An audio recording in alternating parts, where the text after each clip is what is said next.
আজ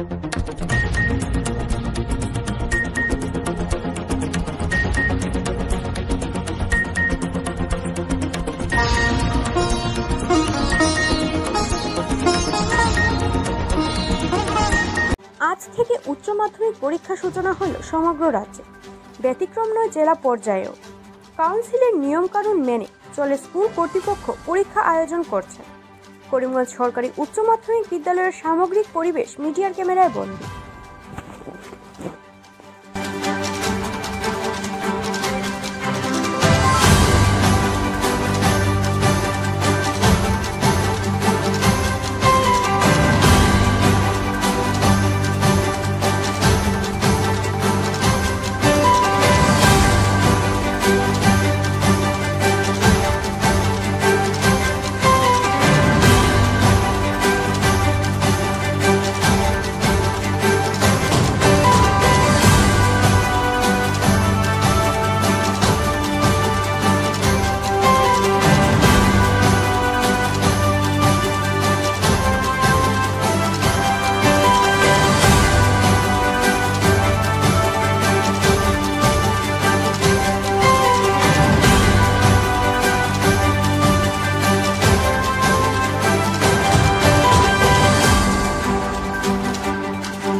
কাউন্সিলের নিয়ম অনুযায়ী 2024 সালে উচ্চ মাধ্যমিক পরীক্ষা শুরু হচ্ছে। এই জন্য প্রস্তুতি পর্ব সম্পূর্ণ, সব ছাত্রছাত্রী এসে গেছে প্রায়। তার পরীক্ষা আশা করি নির্বিঘ্নে সম্পন্ন হবে। আর প্রত্যেক পরীক্ষার্থীর জন্য আমার বেস্ট উইশেস থাকলো। আমার সেন্টারে 291 স্টুডেন্ট অ্যাপিয়ার হচ্ছে, 204 মেল এবং 87 ফিমেল ক্যান্ডিডেট। যাই হোক, আমি প্রত্যেক ছাত্রছাত্রীদের আমার বেস্ট উইশেস থাকলো এবং আশা করি পরীক্ষা নির্বিঘ্নে সম্পন্ন হবে। যেহেতু সরকার নিয়ম রয়েছে সিসি ক্যামেরা বা অন্যান্য, হ্যাঁ, এই তো সিসি ক্যামেরা দেখতে পাচ্ছেন। সিসি ক্যামেরা তুলে আমরা প্রশ্ন করেছি। তার বাদে জলের ব্যবস্থা, লাইটের ব্যবস্থা, কাউন্সিলের নিয়ম অনুযায়ী যেগুলো যাতে কোনো ছাত্র মোবাইল ফোন নিয়ে ঢুকে না, এবং টিচারও যাতে মোবাইল ফোন না নেয়, এই জন্য আমার প্রত্যেক কিছু আমার পুরা সম্পূর্ণ আছে এবং কাউন্সিলের নিয়ম অনুযায়ী আমরা সব কিছু মেনটেন করছি। সুবিচার পেতে ধর্নায় বসার সিদ্ধান্ত। সদ্য করিমগঞ্জের সরিষা এলাকার গৃহবধূ উষা বর্মন চিকিৎসকের ভুল চিকিৎসায় অকালে মৃত্যুর কুলে ঢলে পড়েন। তারই সুবিচার পেতে ধর্নায় বসা। চড়াকুড়ি এলাকার বুদ্ধ দেবদাসের এক যুবক ধর্নায় বসেন। মিডিয়ার সামনে তিনি কি বললেন তা শুনে নেওয়া যাক। যদি নাই তাহলে মরে যাবো, কোনো অসুবিধা নেই। আচ্ছা, না না দিদি তো এখানেও নাই, কোনো মধ্যে নাই। না তো কেউ আইতে লাগবো, আমার একটু সাদা দিতে লাগবো তো। নাই না, আমি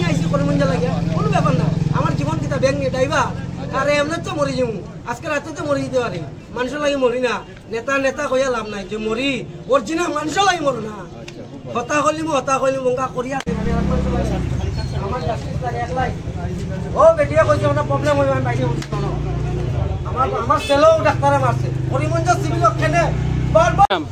আমার নাম বুদ্ধদেব দাস। কেমনে এসেছেন এখানে? কেনে আসছি আমি উষা বর্মনের কারণে আসছি। একে বিশ্বাসে যে উষা বর্মনে মারছে, এর আগে 1-1.5 বছর আগে আমার ছেলেরও মারছে, প্রায় বহুত ঘটনা করছে একে বিশ্বাসে। আমার একটাই দুঃখ, করিমগঞ্জে যে হসপিটাল সিভিল হসপিটাল যে সুপারিনটেন্ডেন্ট আছে তাই বারবার তারে কেমনে রাখে, এর মানে সব টেকার খেলা নেই। করিমগঞ্জ মানুষ বুড়বক, হ্যাঁ আমি জহরা আসামিসও কিছু গুয়াহাটি যাইব, বুই আর জহরা তোমরা পাগল করে রাখো, আমরা কিনা পাগল নেই তোমরা। আমরা আমার ছেলেটা হ্যাঁ আমার দাবি হইল ডাক্তারের জেল হইতো, আর যে মারা গেছে বর্তমান উষা বর্মন তার যে তার যে হাজবেন্ড হে কোথাও কইতে পারে না, বাচ্চা 2টা আছে, এই পরিবারের কিছু একটা তারা ক্ষতিপূরণ দেওয়া লাগবে। এই ডাক্তার ক্ষতিপূরণ হোক না, এই ডাক্তারের জেল হইতে লাগবে। এই ডাক্তারে টোটালি ব্যান করুক, প্রাইভেটলি কোনো রকমের ট্রিটমেন্ট কোনো রকমের কোনো ফার্মেসির যাই বইতে পারতো না, এই ডাক্তারের ব্যান করুক, এটা আমার দাবি। এ বহুত ঘটনা করছে, আর আমার কাছে যদি উকিলেও যদি চায়, মানে উকিল কই জাস্টিসেও যদি মানে ম্যাজিস্ট্রেট চায়। কয়েকদিন থেকে করিমগঞ্জ অসামরিক হাসপাতালে ঘটে যাওয়া বিভিন্ন ঘটনার বিরুদ্ধে করিমগঞ্জ ছাত্র সংগঠন NSCY করিমগঞ্জ স্বাস্থ্য বিভাগের সঞ্চালকের সাথে সাক্ষাৎ করে এসব ঘটনা কিভাবে প্রতিরোধ করা যায় আগামী দিনে এ ব্যাপারে আলোচনা করা ও লিখিত পত্র একটি জমা দেন। আমরা NSCY পক্ষ থেকে এসে যিনি হেলথের জয়েন্ট ডিরেক্টর শ্রী রাজীব বড়ুয়া রয়েছেন, ওনার সাথে এসে আমরা একটা গুরুত্বপূর্ণ বিষয় নিয়ে আলোচনা করি। আপনারা জানেন 2-3 দিন আগে একটা মর্মান্তিক ঘটনা ঘটে গেছে সিভিল হসপিটালে।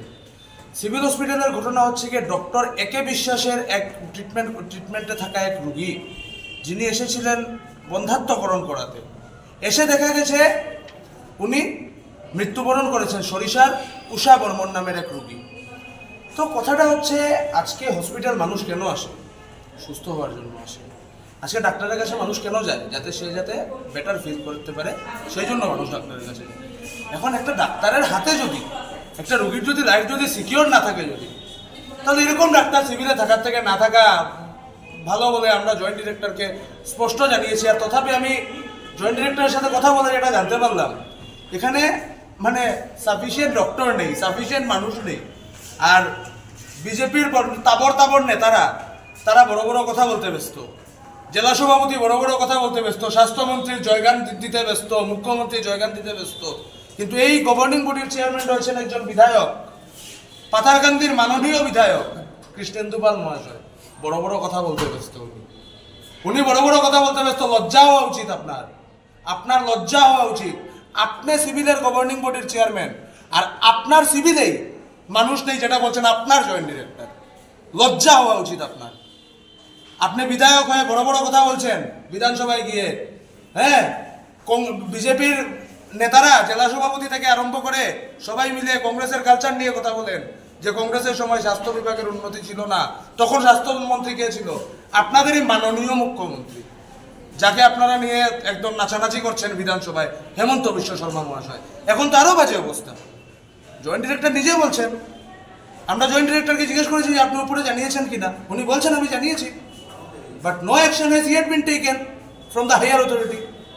লজ্জা থাকা উচিত। আবারও বলছি, চেয়ারম্যানের। জয়েন্ট ডিরেক্টর আপনাদেরকে কি আশ্বাস দিয়েছেন? জয়েন্ট ডিরেক্টরকে দেখুন, আমরা স্পষ্ট বলেছি আমাদের যেটা কথা, যে একে বিশ্বাসের এটা একটা কেস নয়, একে বিশ্বাসের অনেকটা কেস।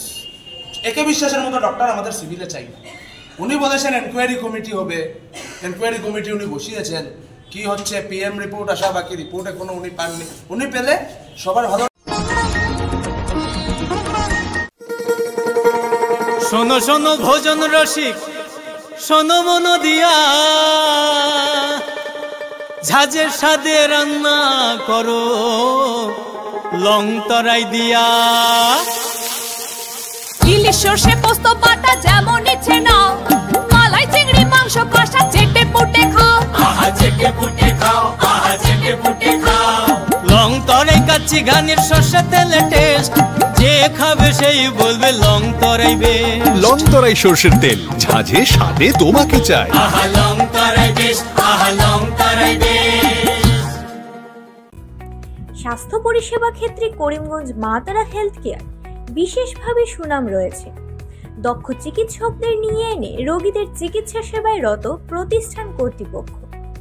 চিকিৎসা সেবায় যারা থাকেন তাদের মধ্যে ডক্টর জি.কে. চক্রবর্তী, ফিজিশিয়ান ও chest specialist, doctor Ajay Deshmukh, medicine specialist ও cardiologist, doctor Anshuman Bhattacharya, MD skin specialist, cosmetic dermato surgeon doctor Tapas Pal, medicine specialist, doctor Sumit Deb, neuro surgeon, doctor A Z Ahmed Barbhuiya, medicine ও diabetologist, doctor Najam Tapadar, oral ও dental surgeon, doctor Dipankar Das, medicine ও cardiologist, doctor Suman Baidya, শিশু বিশেষজ্ঞ, doctor Mostakim Ahmed Majumdar, nephrology ও kidney specialist, doctor উজ্জ্বল Gogoi, diabetes ও thyroid বিশেষজ্ঞ, doctor Ajay Deshmukh, হৃদরোগ বিশেষজ্ঞ, doctor Ahmed Saifuddin, অস্থিরোগ বিশেষজ্ঞ।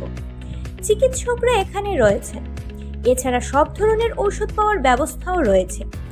রক্ত, কফ, মলমূত্র, কম্পিউটার পদ্ধতির সাহায্যে পরীক্ষা সহ sonography, echocardiography, ECG, digital x-ray, colour Doppler ইত্যাদি অত্যাধুনিকভাবে পরীক্ষা করা হয়। তাই আর সময় নষ্ট না করে অগ্রিম বুকিং এর জন্য যোগাযোগ করুন মেসার্স মা তারা health care, Laxmibazar road, Karimganj, sell tax কার্যালয়ের নিকটে। আমাদের যোগাযোগ নাম্বার 7896065923 এবং 8876337065 এবং 9435585637 এবং 9127420429। রোগীদের সন্তুষ্টি আমাদের পরম তৃপ্তি।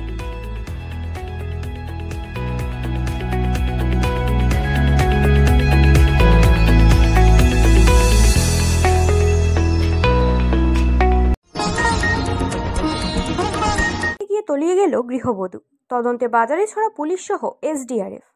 বাড়ির লাগোয়া লঙ্গাই নদীতে স্নান করতে গিয়ে গভীর জলে তলিয়ে গেলেন স্থানীয় এক গৃহবধূ। এ কাণ্ডে ব্যাপক চাঞ্চল্য দেখা দিয়েছে বাজারিছড়া থানাধীন লোয়ারপুয়া এলাকায়।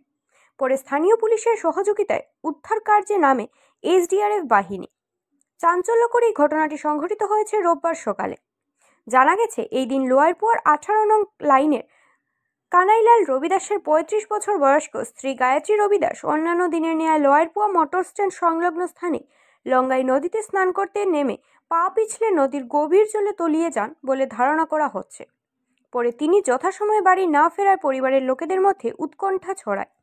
পরে নিখোঁজ গৃহবধূর স্বামী কানাই নদীর ঘাটে উপস্থিত হলে দেখেন যে ঘাটের উপর তার স্ত্রীর বালতি সহ কাপড় চোপড় রাখা আছে, অথচ তার স্ত্রী নিরুদ্দেশ রয়েছেন।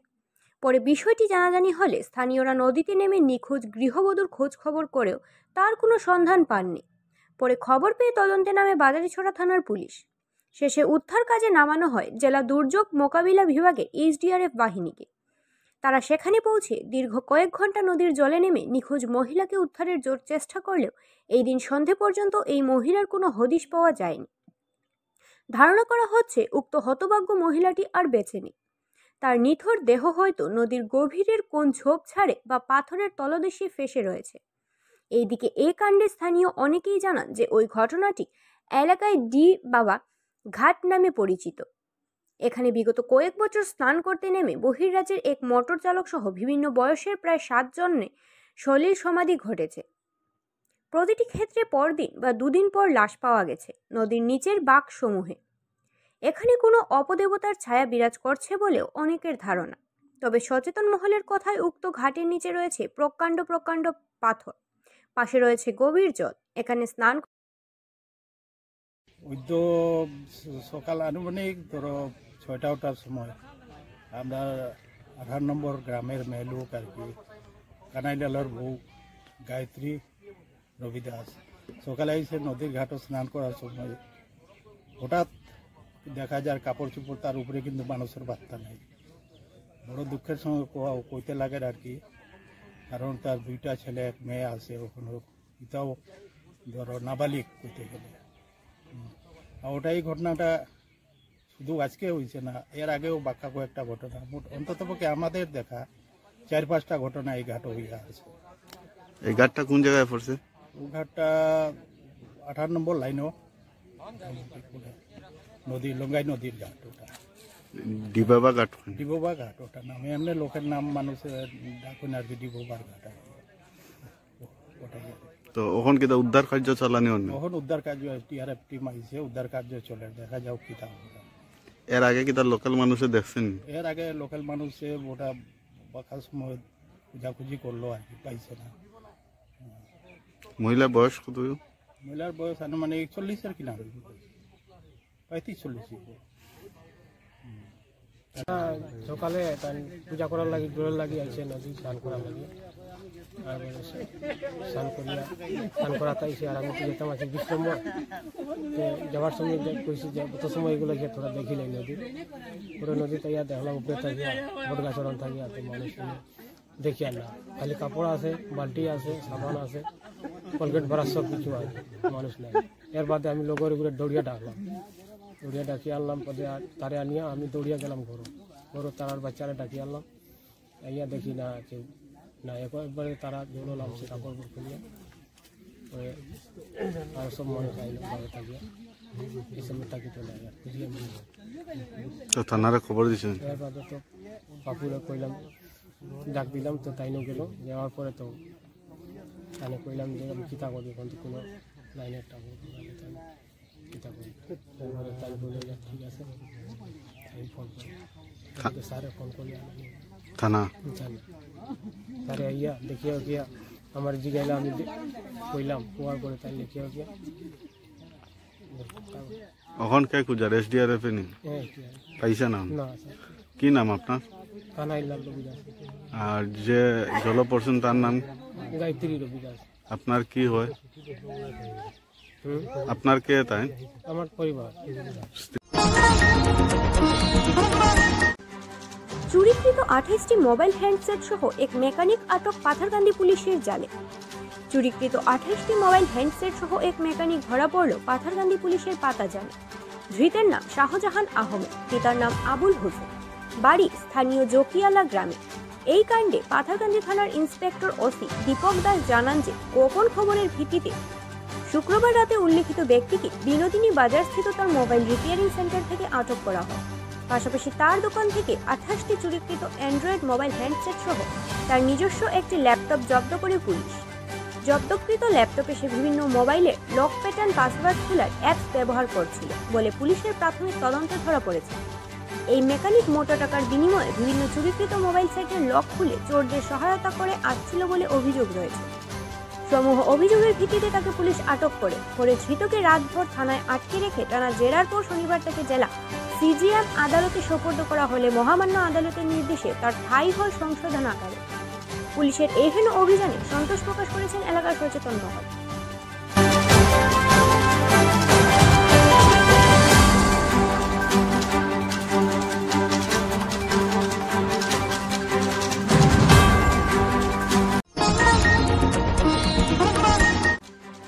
ইভাটারিয়ামের সামগ্রী ব্যবহারের পরামর্শ দিতে করিমগঞ্জের সভা। সুদূর মুম্বাই থেকে করিমগঞ্জে এসে কোম্পানির সামগ্রী ব্যবহারে পরামর্শ দিতে করিমগঞ্জের নক্ষত্র হোটেলে এক সভায় মিলিত হলেন কোম্পানির ম্যানেজিং ডিরেক্টর সুনীল যোশী এবং coordinator Rashid Selim.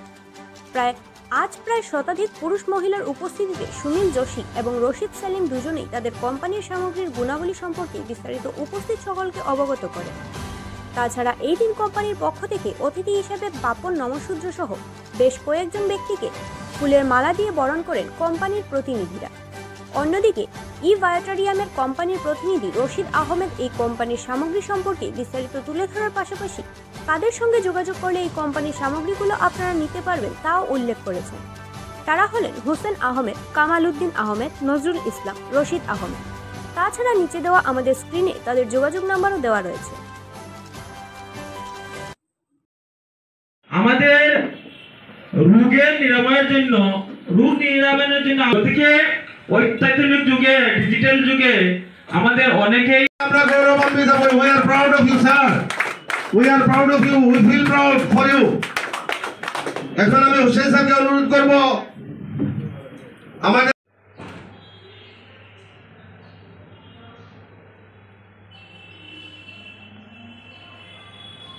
Magnetic mattresses होता है, मैग्नेटिक वाटर पैड होता है, जो नेचुरल कुदरती है, उसके थ्रू लोग हेल्दी होते हैं। तो जब मैंने ये सुना, मैंने बोला ये कॉन्सेप्ट तो बहुत साल पहले आया था बाहर के एक देश से, 1-1 लाख रुपए में बिकता था ये मैट्रेस उस टाइम पे, 20 साल पहले। तो उसने बोला कि हाँ वैसे ही है। तो मुझे लगा 20 साल पहले 1 लाख रुपया था तो अभी 2-4 लाख होगा। उसने बोला नहीं, अभी मोबाइल से भी सस्ता है। जब मैंने इसका प्राइस सुना तो मैंने तुरंत 5 मिनट में मैंने पेमेंट कर दिया। मैंने प्रोडक्ट देखा भी नहीं, मैंने कंपनी देखा नहीं, प्लान सुना नहीं, दोस्त के ऊपर विश्वास का जो स्पीड है ना, कोई बिजनेस बीट नहीं कर सकते। दोस्त ने फोन किया, उसने बोला अच्छा है ले लो, और मैग्नेटिक थेरापी बोला, एक स्पोर्ट्समैन होने के नाते मुझे नेचुरल चीज अच्छे लगते, मैंने पेमेंट कर दिया। और जब मैंने प्रोडक्ट यूज किया, 5 दिन मैंने मॉनिटर किया, उसका भी मेरे पास पूरा प्रूफ है, मैं आपको नेक्स्ट टाइम दिखाऊंगा, इसके अंदर ही है, लेकिन अभी निकालना पड़ेगा टेस्टिमनीज। 1 मिनट, फोल्डर ओपन है शायद।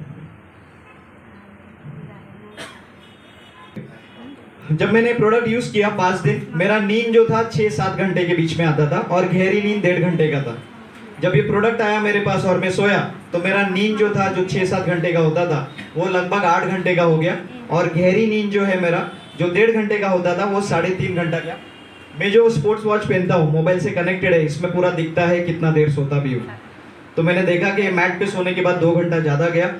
तो मेरे दोस्त ने मुझे बोला अगर इसके बारे में लोगों को बताएगा तो करोड़ों रुपया बना सकते। तो मैंने जाके जब प्लान सुना, मेरा नींद खराब हो गया। तो मैं इसके लिए सबको बोलता हूँ, ये प्रोडक्ट आपको अच्छा नींद देगा, लेकिन अगर ये प्लान आपको समझ में आ गया, आपको नींद नहीं आएगा। तो प्रोडक्ट आपको नींद दे रहा है और प्लान आपको नींद नहीं दे रहा है। तो मैंने जाके ये प्लान जब सुना एमडी से, मैंने प्रमोट करना शुरू किया। पहले महीने में मेरे साथ 40 दोस्त लोग आ गए। ये बिजनेस करने के बाद आपको अपना हूँ ये कंपनी में, और कैसे मेरा सक्सेस स्टोरी हुआ, ठीक है। मैं यहाँ पे बायोटोरियम में आने से पहले मेरा बैकग्राउंड था, मैं जैसे कि बोला गया यहाँ पे, मैं एक पहले स्पोर्ट्समैन था, बहुत पहले। मैं एक ऑल इंडिया गोल्ड मेडलिस्ट हूँ, नेशनल चैंपियन रह चुका हूँ, 1 नहीं 3 इवेंट में नेशनल विनर रह चुका हूँ मैं, ठीक है। এই বায়োটোরিয়ামের এই যে আমাদের যে প্রোডাক্ট যেগুলো বায়ো ম্যাট্রেস প্যাড, এটা হলো একটা বায়োথেরাপি। এটাতে আপনার ব্যবহার করে দেয় মানুষের খুব ভালোভাবে নিদ্রাও আসে এবং ব্যথার জন্য খুব বেশি কাজ করে, সেটা আমাদের পরিবারে অনেক প্রমাণ আছে।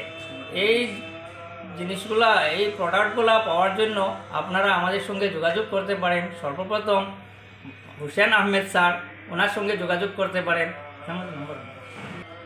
দ্বিতীয়তে আমাদের নীলামবাজারের হিজিমের মোহাম্মদ কামাল আহমেদ স্যার।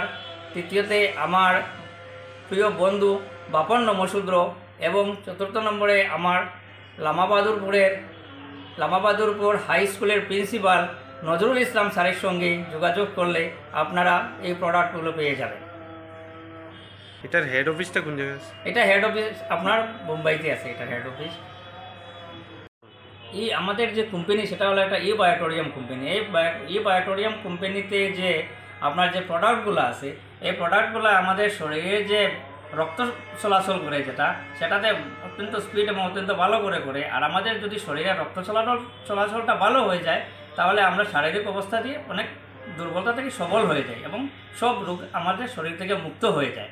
তাই আমি এখানের সব যুবক যুবতী তথা বৃদ্ধ সবাইকে বলবো যে এই বায়োটোরিয়ামের যে আমাদের যে অনেকগুলি প্রোডাক্ট আছে, যেটা ম্যাট্রেস প্যাড আছে বিশেষ করে, সেগুলো আপনারা ব্যবহার করুন। আপনারা ব্যবহার করলে আপনারা সামান্য দিনের মধ্যে দেখতে পাবেন যে এই প্রোডাক্টের গুণাগুণ কতটুকু।